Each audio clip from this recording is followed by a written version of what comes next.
Graça e paz, queridos. Nessa manhã irei deixar para vocês, no livro de Esther, bastante conhecido, que é um versículo-chave. Versículo 3, Esther 6:3, que diz: Então disse o rei, que honra e magnificência se deu por isso a Mardoqueu, e os servos dos seus servos disseram, coisa nenhuma se lhe fez. É uma palavra bastante, gloriosa, aonde fala que Mardoqueu é honrado e Amã é humilhado. Amã humilhou muito Mardoqueu, muito. Aonde Mardoqueu, ele foi pisoteado, mas Deus cria situação e honra Mardoqueu.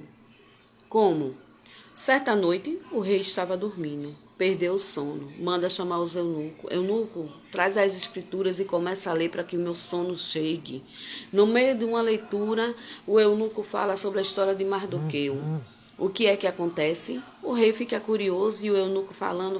No final da história, o rei diz, que honra foi dada a Mardoqueu? Porque o feito que Mardoqueu fez foi muito grande. Ele livrou que o rei morresse.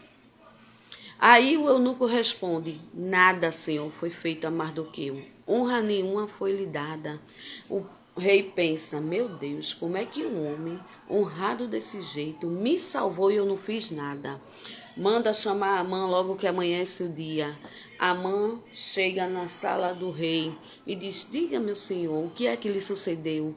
Aí Mardoqueu diz, o rei diz, que honra que deve ser dada a um homem que livrou o seu rei de ser morto e nada lhe foi feito. Me diga, Amã, o que é que tem que ser feito? Aí Amã cresceu o orgulho, pensando que era ele.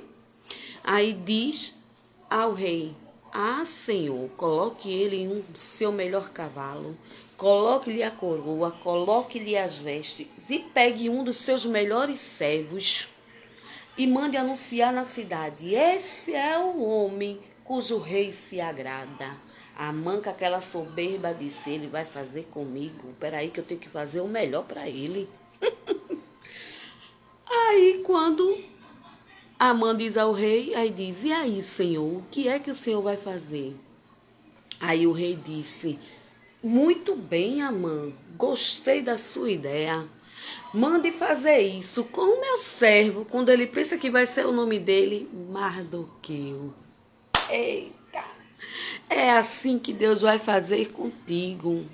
Alguém pensa que tá até fazendo com que tudo dê errado na tua vida, mas está te ajudando. Tu sabia disso? Porque até quando alguém quer fazer o mal, ele termina fazendo o bem.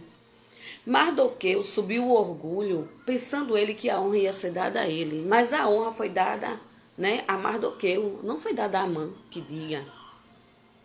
Porque Amã pensou, não, o rei vai me fazer tudo isso comigo, vou passar por todo mundo humilhando. Quebrou a cara. Porque a honra foi dada ao mais pobre, ao mais humilde. Deus, ele honrou Mardoqueu. Deus honrou aquele homem que vivia temendo ao Senhor. Deus honrou aquele homem que tinha o coração voltado a Deus. Deus honrou aquele homem a qual ninguém dava mais nada. Era dado por um quê? Por um simples servo que vivia ali mendigando. Eu não sei qual é a situação que tu estás nessa manhã, mas o Senhor, ele diz, tua honra está chegando, aleluia, glória seja dada a Deus. Deus, ele vai te honrar no meio do teu deserto, ande castro e devasso. Deus, nessa manhã, ele vai fazer coisas grandes. Te prepara, porque grande vai ser o banquete. O rei está se lembrando de você. Creia tão somente. A situação que tu tá, o deserto que tu tá, o quadrado que tu estás, Deus, ele vai fazer com que se alargue. A porta não está fechada, mas Deus, ele diz que ele é o dono da porta. E ele vai abrir, que ele não abre a porta, mas pelo menos uma janela eu sei que ele abre. E se ele não quiser abrir uma janela, ele vai abrir uma brecha, aí tu vai passar. Eita! Te prepara, porque a honra de Deus, ela está chegando. A honra de Deus, ela está chegando. E você que foi humilhado, mas permaneceu na porta, se prepare que Deus, ele vai fazer. É só isso que eu tenho para te dizer nesta manhã. Tenha um bom dia com a gloriosa paz do Senhor Jesus. Amém?